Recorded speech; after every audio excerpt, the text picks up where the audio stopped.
Iran opens its airspace for India. The first batch of students opened its otherwise closed airspace exclusively for Indian evacuation flights. कुछ ऐसे students हैं जो मुश्किल का शिकार हैं। ये बात अपनी जगह पर सही है कि इंडिया ने बड़ी एक महारत का मुजाहरा करते हुए वहां से 2 फ्लाइट्स के जरिए कहा जा रहा है कि कुछ 600-700 के करीब स्टूडेंट्स निकाल कर वो ले आए हैं और अपने मुल्क वापस पहुंचा दिए। इंडियन गवर्नमेंट की ये प्रायोरिटीज थी, उन्होंने अपने स्टूडेंट्स को हेल्प करने के लिए वहाँ का उनको वीजा फ्री किया और वहाँ से अपने स्टूडेंट्स को निकालने का एक रास्ता निकाला। आपकी फौज बिकाऊ फौज है, जनरल्स करप्ट जनरल्स हैं। आपकी फौज सिर्फ और सिर्फ आपके अपने निहत्थे लोगों को मार सकती है, बाकी न ये इजराइल से लड़ने के जोगे है न इंडिया से लड़ने के जोगे है।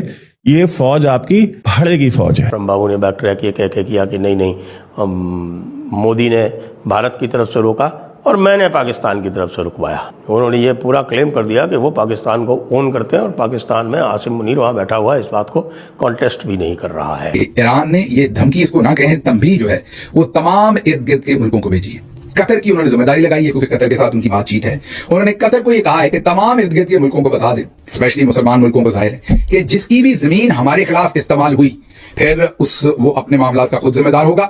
इंडिया आज $10 बिलियन ऑफर कर, जो कि इंडिया के लिए पीनट्स भी नहीं है। आपके जितने जनरल्स हैं सारे कल आकर के मोदी जी को यहां सैल्यूट मारेंगे लटियंस दिल्ली में। हमने ये धमकी इसको ना कहें तंबी जो है वो तमाम इर्द गिर्द के मुल्कों को भेजी।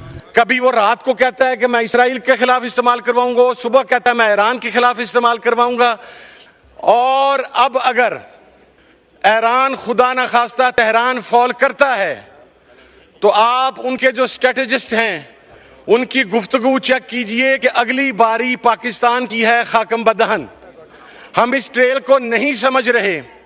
मैं तो ये कहता हूं, वो जो कहते थे कि we are the chosen ones, those bloody chosen ones are running like chickens right now.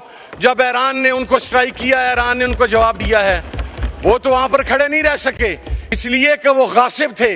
अपनी जमीन के लिए कुर्बानी वही देता है जो उस जमीन की पैदावार हो। फलस्तीनी कट गए, मर गए, शहीद हो गए, 60,000 शहीद कर दिए गए, लेकिन आज भी फलस्तीनी अपना एरिया छोड़ने के लिए तैयार नहीं है। तो एरिया उनका था और इसराइल गासिब था।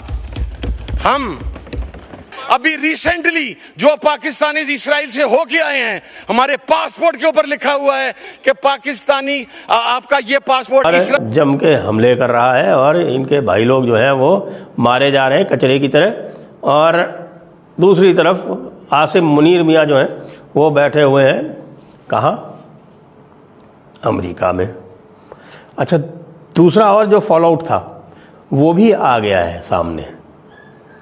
देखिए, मेरी जो भविष्यवाणी थी वो कोई भविष्यवाणी नहीं थी, मैंने कोई कुंडली देख के नहीं कही थी। ये जो कुछ भी कहा था वो विश्लेषण था। कुछ लोग अपने विश्लेषण को भविष्यवाणी बता देते हैं, लेकिन मेरा विश्लेषण था और वो पूरी की पूरी तरह जो स्थिति है उसको आकलन करके ये कहा गया था।